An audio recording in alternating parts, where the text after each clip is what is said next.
Chers téléspectateurs, bonsoir et bienvenue dans cette nouvelle édition. Tout de suite, pour commencer, après les Comores, le président de la République, Andry Rajoelina, s'est rendu à Brickaville ce jour pour clore sa tournée dans l'Est. Il y a remis une unité de production de chips à la coopérative pour que les travaux impactent directement la population. Judikel Hanjanirin, Andra Zanjebe.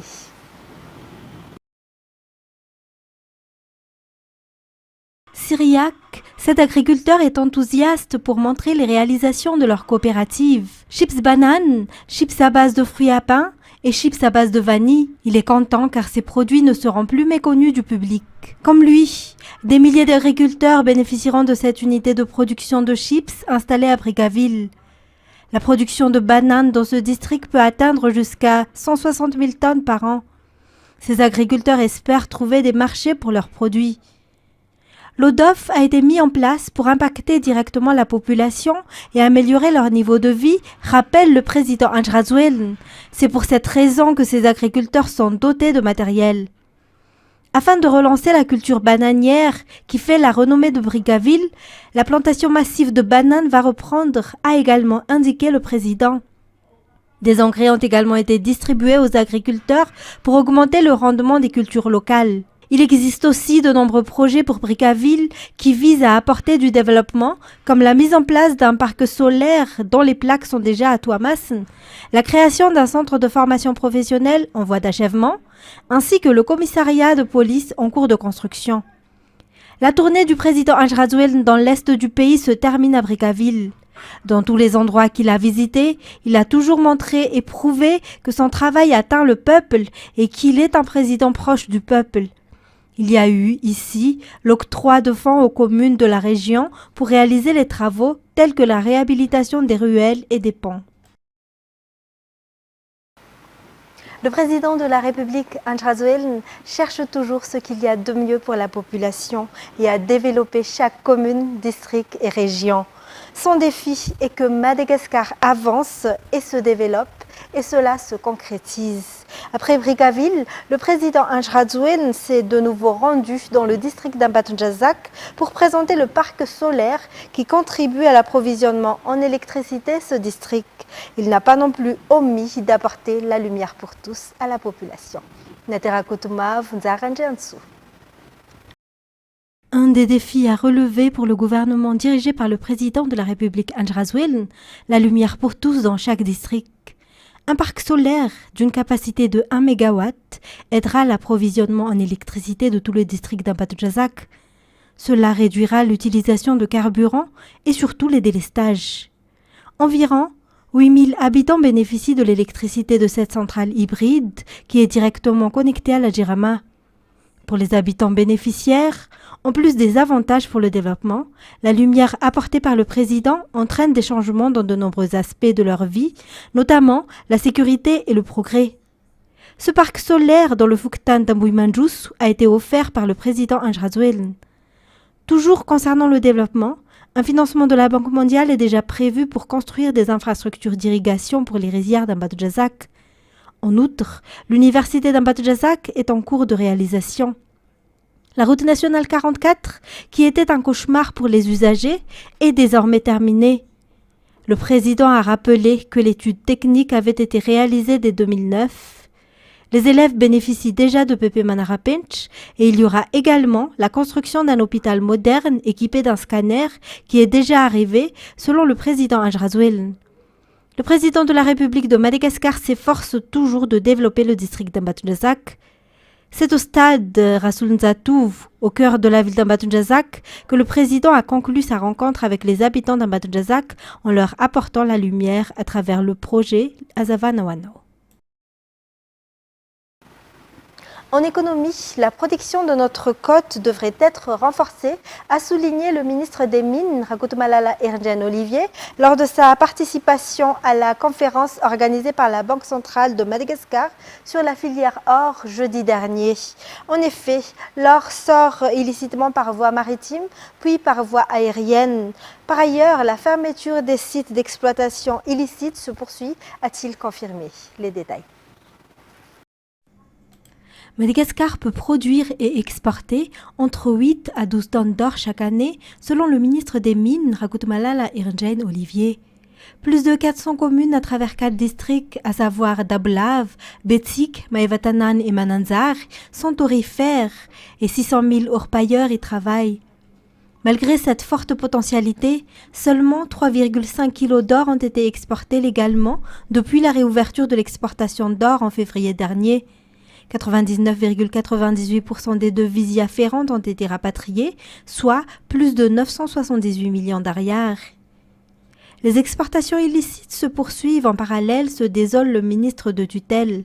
Cette situation serait favorisée par la difficulté à surveiller les 5000 km de côte, faute de moyens. L'or est en effet acheminé illicitement par voie maritime, puis par voie aérienne. En outre, plusieurs sites d'exploitation illicite d'or ont été localisés à travers des images satellites. En plus d'utiliser des gros équipements, ces exploitants illicites utilisent du mercure. Selon toujours le ministre, s'ils extraient 2 kilos par jour, soit 60 kilos en un mois, ils font un chiffre d'affaires de 4,2 millions de dollars par mois avec l'or qui s'achète à 70 000 dollars le kilo actuellement. Malgré le peu de moyens qu'il a, le ministère travaille en étroite collaboration avec les forces de l'ordre. Cela a permis de fermer 3 grands sites d'exploitation illicite d'or et les efforts se poursuivent dans ce sens. Pour rappel, l'État envisage d'exporter 8 tonnes d'or cette année et les opérateurs ont une obligation de rapatrier les devises issues de leur exportation dans un délai de 3 mois. Dans le cas contraire, leurs agréments peuvent leur être retirés. Cela contribuera grandement à la stabilité de l'ariar. Toujours dans ce contexte, la contrebande des richesses nationales, immigration et bien d'autres dangers menacent également les côtes malgaches, selon l'annonce faite par les responsables à Soneran. Le gouvernement et tous les secteurs impliqués dans la prévention et la gestion des catastrophes prennent leurs responsabilités face à cette situation. Un atelier se tient à partir d'aujourd'hui à cet effet. C'est Sylvain Andeniana Martina, Sech Andianab. Madagascar possède environ 1 225 km² de côte, immense, vaste et en bonne place stratégique puisque la côte malgache est située entre 2 grands océans. De nombreux bateaux y circulent, bateaux de pêche, bateaux de croisière ou cargo. Cette situation menace Madagascar selon les explications. Le pays doit se préparer à ces éventualités. Il existe déjà une stratégie définie par le gouvernement et le travail de garde de la côte se fait quotidiennement. Tous les secteurs concernés participent également à la prévention des catastrophes. Ainsi, ils ont été appelés à participer à un atelier qui commence ce jour. Des experts du domaine international issus du Tulari Fabrice sont également venus à Madagascar pour aider à la gestion et à la prévention des catastrophes. Après l'atelier, un manuel sera établi pour améliorer continuellement la prévention, la gestion de la catastrophe et du danger dans les côtes malgaches. Dans les actualités sociales, les forages effectués par le gouvernement à travers le ministère de l'eau, de l'assainissement et de l'hygiène sont sur le point d'être achevés. Pour ce jour, 4 forages ont été octroyés pour les habitants des communes Farimbun, Ambujapet et Anjanaoch. Cela approvisionnera en eau potable les habitants qui n'ont pas accès à l'eau chez eux et qui utilisent les bornes fontaines. Détails sur les images de Braz de Nilsson et Mervolatsfiran. Les habitants d'Itosi font partie de ceux qui souffrent de manque d'approvisionnement en eau. Cela est dû en général à la croissance démographique de la population, au changement climatique et surtout à la vétusté des infrastructures qui ne peuvent plus satisfaire le besoin de la population d'Antananarivo et de ses environs. Une des stratégies mises en place par le gouvernement actuel, à travers le ministère de l'eau, de l'assainissement et de l'hygiène, est d'effectuer des forages. Cela soulage la population en matière d'approvisionnement en eau potable. Il y a actuellement 53 infrastructures d'eau mises en place par le gouvernement. L'eau à 60 mètres sous terre est extraite par les forages et peut approvisionner 1000 bidons jaunes par jour, explique le ministre Ravuka Jafidinyav. Le ministre de l'eau a poursuivi sa descente sur terrain à Itosi pour apporter des solutions aux problèmes d'eau à Antananarivo et ses environs. 4 forages ont été achevés et remis aux populations des Fuktani Marobibi et Antsaakel à Fiumbunan.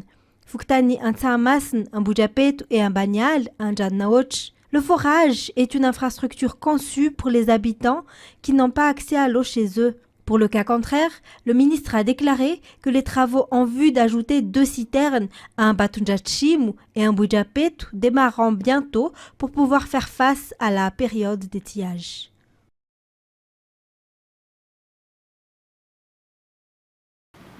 Et côté sport, après la levée des sanctions de Madagascar dans la discipline pétanque, la fédération a obtenu une invitation à participer au Master de pétanque et aux autres grandes compétitions qui se dérouleront pendant 3 mois en France. Anzara Zanarvel nous en dit plus sur la liste des boulistes qui y participeront.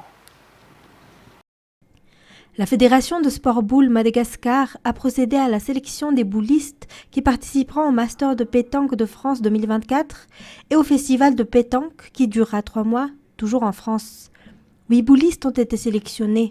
Ravan Mezansou Ndjema Azouadz, Ndjianzaka Jean-Michel, Ramanatia et Farala Urbain, Razaf Machacha Erlandsou participeront au Master de pétanque France 2024. La dernière participation de Madagascar dans ce tournoi date de 2018. L'équipe se battra pour remporter une deuxième coupe après la première gagnée en 2014 par l'équipe de Toutoun, Jim, Lach et Fikeli. La première manche se disputera les 26 et 27 juin, suivie de 4 étapes de sélection au Final Four les 8 et 9 septembre.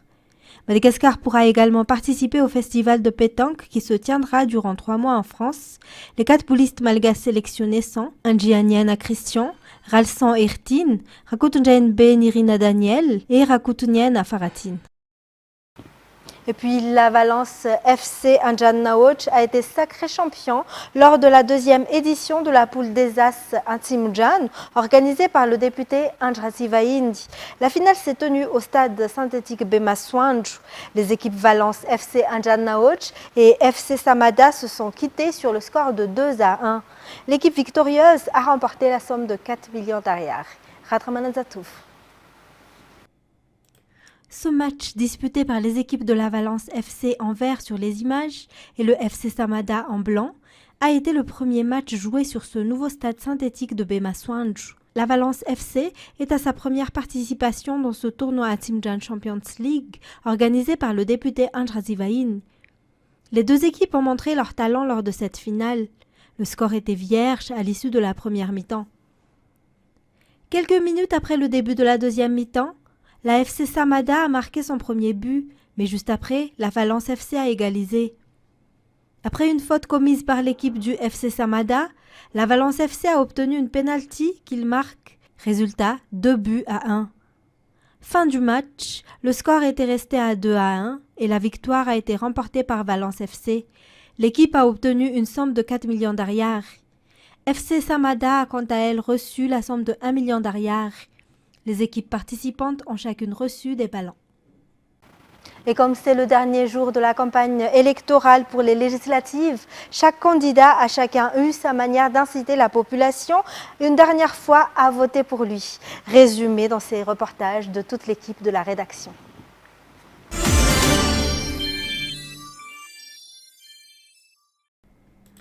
Les candidats présentés par la plateforme Irmar, Augustin Djamananour et Taïn Razatamaef, sont des candidats du peuple, si l'on se réfère à ces images au stade Malakam lors du Faradoub d'hier.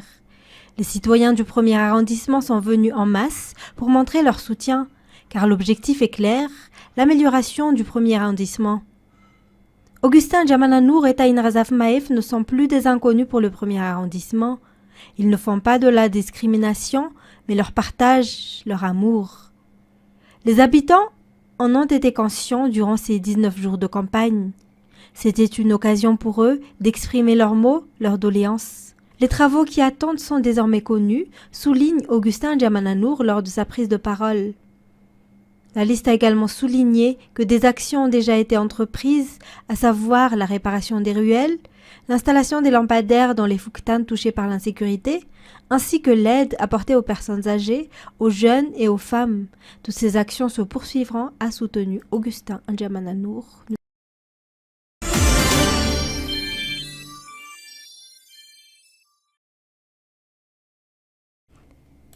Johnny Rakutoarsu, le candidat numéro 2 présenté par l'IRMAR, a conclu aujourd'hui sa campagne dans la municipalité de Mairez. Il a incité les habitants à manifester leur choix en votant lors des élections législatives qui se tiendront ce mercredi 29 mai. L'enthousiasme des habitants à soutenir et à voter pour le candidat Johnny, qui porte le numéro 2 sur le bulletin unique, ne sera pas contesté car il souhaite poursuivre ce qui a été effectué depuis 5 ans. Le candidat arborant la couleur orange, Johnny Rakutoarsu, et sa deuxième liste, Blaise Rajamanaten, continuent de confirmer leur volonté de contribuer à la gouvernance selon les aspirations du peuple. Un grand nombre de personnes ont soutenu le candidat Johnny Rakutoarsu au dernier jour de la campagne des élections législatives à Mairez, la commune de Mairez qui a bénéficié de nombreuses réalisations, aussi bien lorsque le candidat Johnny Rakutoarsu était maire que lorsqu'il était député.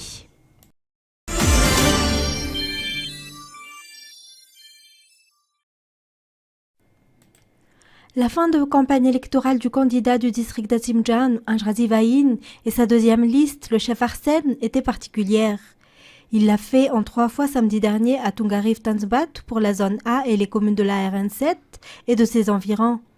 Les habitants, venus nombreux au stade Tungarif Tanzbat, ont tous été convaincus par le candidat numéro 3.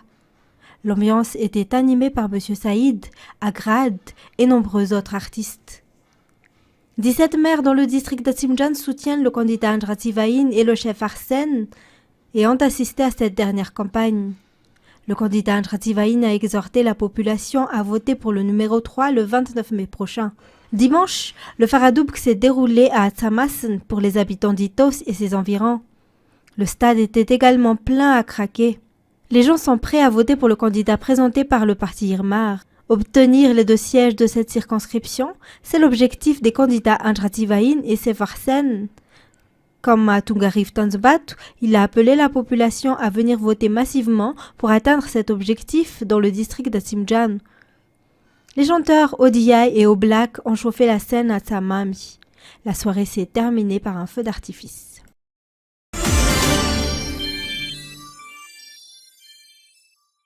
Faire le bien, soutenir et aider la population, changer Avarajan, telle est la devise des candidats représentant le parti IRMAR, Bout, Ouradav Thierry et Rizaradzona, numéro 1 dans le bulletin unique. Ils ont mené hier à Sabutsnamen le Faradoubk de la campagne électorale. La foule était au rendez-vous. La population est convaincue que les candidats de la plateforme IRMAR peuvent apporter le changement et le développement dans ce district d'Avarajan. La priorité du candidat numéro 1 est l'éducation. Pour les habitants d'Avarajan, leur choix est fait. Ils ont promis de voter pour le numéro 1.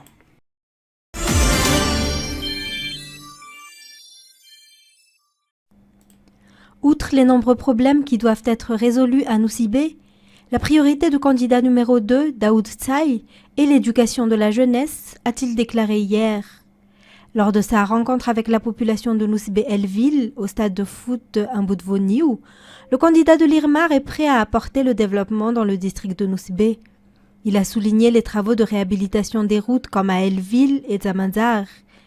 Le candidat numéro 2 a également rappelé les projets qui ont été déterminés pour atténuer les problèmes des habitants, comme l'installation de panneaux solaires supplémentaires pour limiter l'utilisation de carburant de la Jirama et éviter le délestage à Nosibé. Selon le candidat, il travaillera en étroite collaboration avec l'exécutif pour pouvoir les réaliser. Le candidat Daoud Tsaï, deuxième dans le bulletin unique, exhorte la population de Nosibé à remplir son devoir le 29 mai prochain.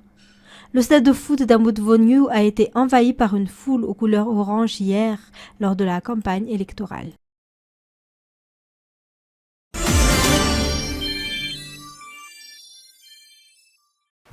Et on enchaîne par les actualités internationales. Un vaste glissement de terrain a enseveli plus de 2000 personnes dans les hautes terres de Papouasie-Nouvelle-Guinée, ont indiqué les autorités du pays du Pacifique, appelant la communauté internationale à fournir de l'aide humanitaire. France 24. Rassemblés à proximité du village englouti, ses habitants pleurent leurs proches, ensevelis lors du glissement de terrain. 18 membres de ma famille sont enterrés ici, sous les débris et sous la terre où je me trouve. Je ne peux pas récupérer les corps, alors je reste là, impuissante. Comme cette femme, de nombreux habitants désespèrent de retrouver leurs proches qui gisent sous cette immense coulée de boue et de pierre. La catastrophe est survenue dans la nuit de jeudi à vendredi, dans ce village à flanc de colline, situé au centre du pays, et aujourd'hui anéanti. Depuis, les secours, aidés par les habitants des villages voisins, s'activent pour déterrer les corps, mais leur travail est difficile. Le terrain n'est toujours pas stabilisé. Il y a des pierres qui continuent de tomber et de faire bouger le sol. Et pour ne rien arranger, des eaux souterraines s'écoulent sous les débris, transformant la surface du sol en toboggan. Face à l'ampleur de la catastrophe, l'Agence de l'ONU pour les migrations a appelé la communauté internationale à l'aide. L'Organisation mondiale de la santé a d'ores et déjà offert son assistance à la Papouasie-Nouvelle-Guinée. Pour les habitants des environs, le glissement de terrain pourrait avoir été déclenché par les fortes pluies de ces dernières semaines. C'est la deuxième fois en 2 mois que le pays est frappé par ce type de catastrophe, dont le risque a augmenté en raison de la variation des régimes pluviométriques dus au changement climatique, selon les scientifiques. Et en Afrique du Sud, 27 millions d'électeurs sur 40 millions de Sud-Africains sont en âge de voter. Moins de 50% des jeunes de moins de 20 ans sont enregistrés sur les listes électorales, malgré les efforts de la commission électorale. Comment expliquer ce désintérêt pour la politique sud-africaine? Réponse dans ce reportage de France 24. Séance d'éducation civique au lycée de Forest Heights. Les agents de la commission électorale expliquent les règles du scrutin et encouragent les jeunes à voter. Si vous ne votez pas, vous ne pourrez pas vous plaindre. Sur les 35 adultes de cette classe, seulement 2 se sont inscrits sur les listes électorales. Ils se disent déçus par la démocratie. Aucun parti n'est composé d'anges. Il y a toujours des gens qui sont là pour leur intérêt personnel. On est découragé par les promesses vides et les faux espoirs. Comme cette école par exemple, regardez les toilettes que nous avons. Ils nous avaient promis qu'on aurait une meilleure éducation, du matériel, mais rien n'est arrivé. On essaie de leur dire que si nous n'allons pas voter, c'est parce qu'ils n'ont rien fait. Dans les universités sud-africaines, le débat aussi fait rage. Parmi ceux que l'on appelle les born free, ceux qui sont nés libres, c'est-à-dire après 1994. Toutes les études montrent que ce n'est pas de l'apathie, mais un manque de confiance dans le système de gouvernance. Si vous regardez d'autres formes d'activisme, d'autres plateformes où les jeunes sont actifs, on voit bien que ce n'est pas parce qu'ils ne veulent pas s'impliquer. Ils expriment juste cette frustration devant les options qui leur sont présentées. Sur les 40 millions de Sud-Africains en âge de voter, 13 millions ne s'exprimeront pas, malgré les efforts de la commission électorale. On n'y arrive pas parce que notre population ne cesse de croître. Les jeunes sont de plus en plus nombreux, mais on a fait des progrès depuis qu'on leur a permis de s'inscrire en ligne. Des illusions, mais aussi manque d'informations. Pour la directrice de cet établissement, il faut éduquer pour motiver. C'est quelque chose que nous aurions dû faire beaucoup plus tôt, bien avant les élections. Il faut qu'on ait ce genre de conversation sur le vote, la citoyenneté. Il faudrait même impliquer les professeurs d'histoire. Les agents de la commission électorale ont promis de revenir dans ce lycée pour inscrire tous ceux qui ont plus de 18 ans, mais seulement après les élections. Pour terminer, une bataille à l'importance capitale se joue au Soudan. Depuis le mois de mars, la ville d'El-Fasher au Darfour est assiégée par les forces de soutien rapide. En ville, l'armée alliée à des milices locales tente de résister. Les combats touchent quotidiennement des camps de déplacés où vivent de centaines de milliers de personnes qui ne peuvent fuir. France 24. C'est la dernière grande ville du Darfour à toujours être aux mains de l'armée. Cela ne plaît pas du tout aux forces de soutien rapide qui sont prêtes à tout, semble-t-il, pour s'en emparer. Alors, à l'heure actuelle, il est extrêmement dur d'obtenir des informations en provenance d'El-Fasher. J'ai réussi à contacter Mohamed, c'est un habitant de la ville. Il était étudiant avant le début de la guerre.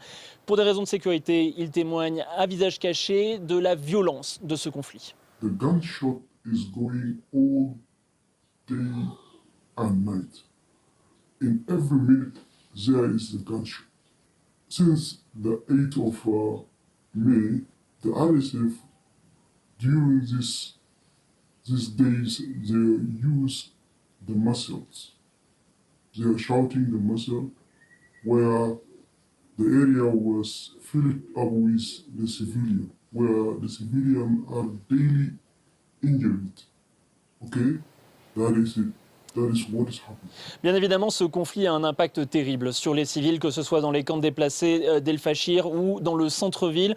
Au moins 85 personnes ont été tuées depuis le mois de mars et plus de 700 civils ont été blessés selon l'ONU. Le quotidien devient de plus en plus complexe. Écoutez Mohamed à ce sujet. So I'm just talking about starvation, destabilization, and price spiking for food.